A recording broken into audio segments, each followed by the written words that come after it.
अपना परिचय दें दर्शकों को। सर मेरा नाम जनप्रीत सिंह है, मैं दिल्ली रहता हूँ।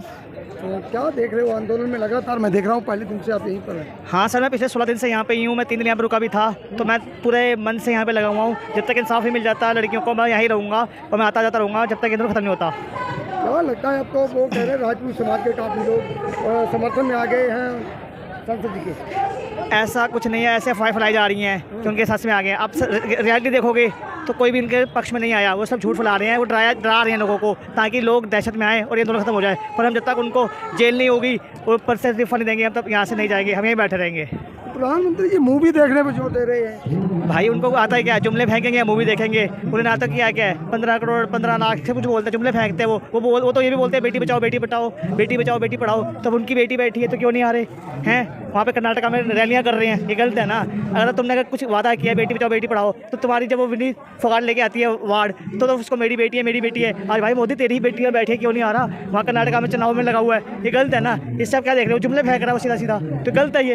विनय फोगाट की खुद बहन नहीं आ रही है। भाई कैसी आएगी? सब बीजेपी में है, बीजेपी में जो भी लप्त हो जाता है उसको वो घर वालों से प्यार नहीं करता, फिर सत्ता से प्यार करता है, कुर्सी से प्यार करता है, इसलिए वो नहीं आ रही। क्योंकि उसकी सकी बहन जो है, रियल बहन नहीं आ रही, तो यह देख लो। और ऊपर से वो स्मृति ईरानी जो है वो नहीं आ रही। जब सिलेंडर महंगा होता है रोड पे आ रही थी, मैं उससे पूछना चाहूँगा कि तेरे घर में बहन बेटी तेरी है, तो अगर तेरे घर में ऐसा कुछ होता खुदा ना हो होता तो तू ना आती रोड पे? क्या माना जाए राजनीति में रिश्ते माने नहीं रखते? यही देख लो ना आप, अगर आप रिश्ते हटा दो हैं तो आती जरूर, क्यों नहीं आ रही? तो साफ साफ दिख रहा है ना कि हमें राजनीति खेली आ रही है। उससे वो सत्ता से प्यार है, इनको किसी से प्यार नहीं है। ये बहुत गलत है। तब तक बैठे रहेंगे जब तक ब्रिजभूषण को जेल नहीं होती और वो सलाखों के पीछे नहीं आता, तब तक हम यहीं डटे रहेंगे। लोग कहते रहे कि जांच हो रही है, जांच होने दो। सर जांच क्या हो रही है सर? सत्ता में इनके लोग भी सारे इनके लोग हैं कैसे होगी जांच? जांच तब होगी जब एक बार ये अच्छे कई जगह से हारेंगे। क्योंकि उसने क्या बोला था कि अगर मैं सच बोला, सच खोल दिया तो सुनामी आ जाएगी, बीजेपी के बड़े बड़े लीडर बह जाएंगे। तो इसलिए अमित शाह और मोदी और बाकी जो उनके बीजेपी के बड़े लीडर्स हैं वो इसको हाथ डालने डर रहे हैं। वरना किसी के ऊपर FIR हो और छोटा सा क्राइम हो तो उसको FIR 2 मिनट में होती है, सलाखों के पीछे होता है। और इस पर FIR भी कब हुई? जब सुप्रीम कोर्ट ने जवाब डाला तब जाके हुई है। तो इससे आपको दिख रहा है ना कि सब सत्ता के पावर ले रहे हैं ये, बाकी कुछ नहीं है। अच्छा सिंह साहब, अगर ये 40 केस किसी और आदमी पर होते तो क्या होता? सॉरी, अगर इतने केस किसी और आदमी पर होते? सर अगर ये छोटा सा केस मेरे पे भी लगा होता, चोरी का भी होता, अगर मैं लड़की को ऐसे हाथ में लगा दूं, मेरे पे केस होता तो मैं तब 2 मिनट में पुलिस उठा लेती, मेरे घर में बुलडोजर चल जाता, मेरे रिश्तेदारों को खला को उठा लेते पुलिस वाले 2 मिनट में। तो ये भेदभाव क्यों किया जा रहा है कि नेताओं के अलग और नॉर्मल इंसान के अलग? सबका हमारा जो भारत का संविधान है वो क्या सिखाता है? सब बराबर है, कोई नेता बड़ा नहीं, कोई सबको दिया गया है। तो ये भेदभाव क्यों किया जा रहा है? मैं तो कहता हूँ तुरंत से तुरंत उसका इस्तीफा लिया जाए और उसको सलाखों के पीछे किया जाए। उत्तर प्रदेश से आते हैं सांसद जी, लेकिन योगी जी ने कुछ नहीं बोला अभी तक। सर योगी जी कैसे बोलेंगे? वो टैनी का बेटा जिसे किसानों में वो चढ़ाई थी गाड़ी, वो आज तक बैठा हुआ है, उसका बाप बैठा हुआ, बेटा बैठा हुआ पावर में। तो मैं तो कहता हूँ अगर आप योगी जी बोलते हैं कि मैं ये गुंडा राज खत्म कर रहा हूँ, तो मैं कहता हूँ योगी जी इसको भी खत्म करो। जैसे अतीक को मैं ये नहीं बोलता मैं गलत गोली से मरवाओ इसको ना, कानूनी तहत से इसको फांसी दिलवाओ और साथ में और टैनी को भी इंसाफ फांसी चढ़ाओ।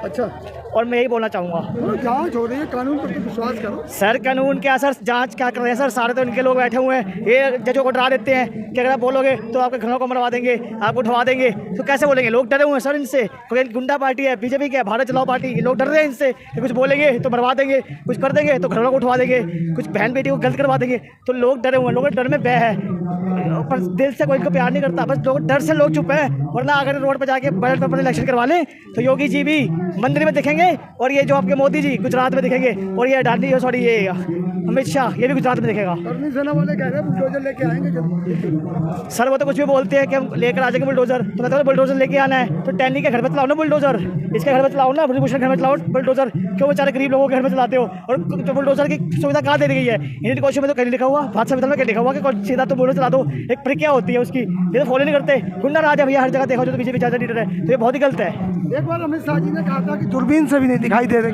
तो मैं तो कह रहा हूँ दूरबीन को बदल के कोई दूसरी दूरबीन ले ले, क्योंकि सामने जंतर मंतर पे बैठी है बेटियाँ और तेरे घर के पास तेरे बगल में बैठा हुआ है तेरा वो सांसद ब्रिजभूषण, उसको नहीं देख पा रहा वो दूरबीन से, तो कब देखेगा?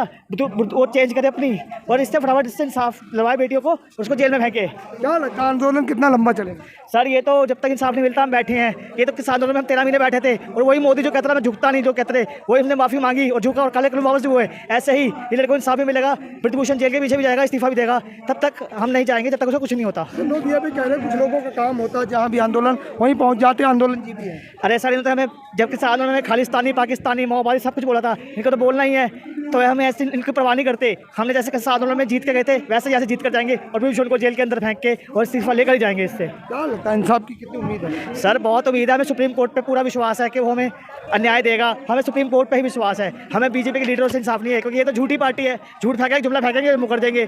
तो हमें इस पर ही हमें सुप्रीम कोर्ट और हाई कोर्ट पे पूरा विश्वास है कि हमसे और हमको अन्याय मिलेगा। मोदी जी पर नहीं? अरे सर मोदी जी तो बोलते थे 15 करोड़ आएंगे, 2 करोड़ नौकरियाँ, कहाँ आई हैं? जुमले फेंकते थे, अमित शाह के बोलते जुमले हैं। मोदी जी की बात और गधे की लात एक जैसी लगती है मेरे को तो, हैं तो मोदी के कैसे कर लेंगे हम? मोदी तो ये भी बोलता है बेटी पटाओ, तो ये कुछ ही अच्छे पत्ते बैठे बदले वाला शोभा देता है बोलते हुए। सर जुबान फिसल गई तो उसने माफ़ी मांगी, आज तक उसे बोला कि मेरे से गलती होगी माफ़ कर दो, कहाँ बोला? भाई मोदी का बोला करेक्टर ही खराब है इसका तो मोदी का, तो ऐसे वर्ष निकलते हैं वो, तो गलत है ना ये। बहुत पहले कह रहे थे डंका बज रहा विदेशों में। अरे डंका का थू थू हो रही है, अब देखो ना थू थू हो रही है बाहर। हमारा देश अगर ऐसा रहा तो पाकिस्तान, श्रीलंका और भूटान से भी नीचे चला जाएगा। डंका कहीं नहीं बच रहा। अभी आप देखा होगा रशिया ने हमारे पैसे लेने से मना कर दिया, रुपए लेने मना कर दिया, तो देखो कहाँ डंका बज रहा है हमारा। चाइना हमारा इंडिया के अंदर घुस पड़ा था, कहाँ डंका बज रहा है? कहीं डंका बज रहा है? डंका सिर्फ अंधभक्तों के दिमाग में बज रहा है और बीजेपी के लीडरों में बज रहा है, बस और कहीं नहीं बज रहा। रामराज आ गया, अमृतकाल चल रहा है। रामराज में लड़कियां ऐसे बैठती हैं, रामराज में लड़कियों का रेप होता है, बता दो कहाँ होता है? हाँ अमृतकाल चल रहा है, अमृतकाल में बहन बेटियों की रेप हो रही है, दिल्ली में लड़कियां घसीटी जा रही हैं, यूपी में मर्डर हो रहे हैं, अमृतकाल आ गया। भाई ऐसा अमृतकाल तो मोदी अपने पास रखे, हमें नहीं चाहिए अमृतकाल। हमें तो वही 2014 वाला दिन चाहिए जब हिंदू मुस्लिम सिख ईसाई सब साथ में रहते थे मिलकर, उनके यहाँ कोई क्राइम नहीं होता था। हिंदू राष्ट्र की बात चलती रही है। सर हिंदू राष्ट्र कैसे बन जाएगा पहले ये तो बताओ, हिंदू राष्ट्र कैसे बने? चलिए बताओ हिंदू राष्ट्र की गाइडलाइंस क्या होगी? क्या मोदी या कोई भी जो बोलते हैं हिंदू राष्ट्र में वो दे सकते हैं कि हिंदू राष्ट्र में लड़कियां बहनें सेफ है, हिंदू को एजुकेशन मिलेगी, हिंदुओं को बेड मिलेगी, हॉस्पिटल मिलेंगे? है तो स्टैंप पर लिखवाओ इनसे, इनके सब जुमले हैं, कुछ नहीं बनेगा। ये देश इंडियन कॉन्स्टिट्यूशन, इंडियन संविधान से चलेगा, कुछ हिंदुत्व के हिंदू रिलेशन से नहीं चलेगा। अच्छा वो मूवी देखने गए केरला स्टोरी? नहीं सर मैं देखने नहीं गया, मैं ऐसी मूवीज देखना पसंद नहीं करता क्योंकि इससे नफरत फैलती है। मोदी जी तो कह रहे हैं कि हर आदमी को देखनी चाहिए। हाँ जी मोदी जी तो बोलेंगे, मोदी तो बोलेंगे, उनको तो करना ही है, तो हम नहीं देखना चाहते ना। जो इस देश में गलत चीज़ें फैलाते हैं ऐसी मूवी को हम बाइकआउट करते हैं। मैं एक तौर प्यार की बात करता हूँ, मैं ऐसे नफरत वाली मूवीज़ को बाइकआउट करता हूँ। प्रधानमंत्री जी कह रहे हैं तो प्रधानमंत्री जी की बात मायने रखती है। हाँ सर प्रधानमंत्री तो बोल रहे थे 2 करोड़ नौकरी मिलेगी, 15-15 लाख आएंगे, भाई कुछ नहीं आया। तो मोदी जी की बात फिर बोलूँगा, मोदी जी की बात गधे की लात एक जैसी है, उसकी बात हम मानते ही नहीं। तो क्या कब तक बैठोगे, क्या उम्मीद है? सर जब तक हमें न्याय नहीं मिलता, जब तक ब्रजभूषण जेल नहीं आता और उसको पद से इस्तीफा नहीं दिलवा देते, तब तक हम यही बैठे हैं, चाहे 13 साल हो जाए या 13 महीने हो जाए, हम यही बैठे हैं। पद से इस्तीफा होने पर काम मान जाओगे?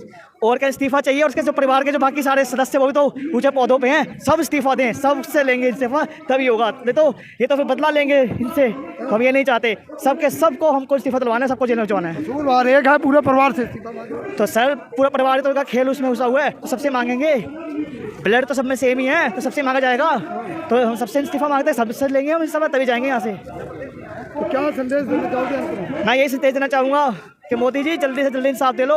21 तारीख को हमारी बैठक है, उससे पहले पहले आपके पास इंसाफ दो और लड़कियों को और ब्रजभूषण को जेल में करो, वरना हमारी 21 मई को यहाँ पे बहुत बड़ी पंचायत होगी, खाप पंचायत के लीडर आएंगे और किसान लीडर आएंगे। उसके बाद एक जो भी मीटिंग होगी उससे उसके आगे जाके हम आगे दोनों चलाएंगे। एक तरफ बुलडोजर आ रहे, एक तरफ किसानों के ट्रैक्टर आ रहे, तो क्या आपस में भिड़ोगे? नहीं सर भिड़ेंगे क्या, ये तो बढ़ाना चाहते हैं। एक तरफ से बुलडोजर है, काम कही जा रही है, एक तरफ से कहा जा रहा है किसान कह रहे ट्रैक्टर तैयार है। ट्रैक्टर तैयार हैं, इसी रोड पर चलेंगे, पर हम लड़ने नहीं आएंगे। हम बुलडोजर भी यहीं चलेंगे, पर हमें लड़ने नहीं आए सर। क्यों? आपस में टकराव होगा ना। टकराव क्यों करवाना कौन चाहता है? बीजेपी सरकार के आपस में लड़े, वही तो चाहती है फूटा लो, राजनीति करो, डिवाइड एंड रूल, पर हमें होने नहीं देंगे।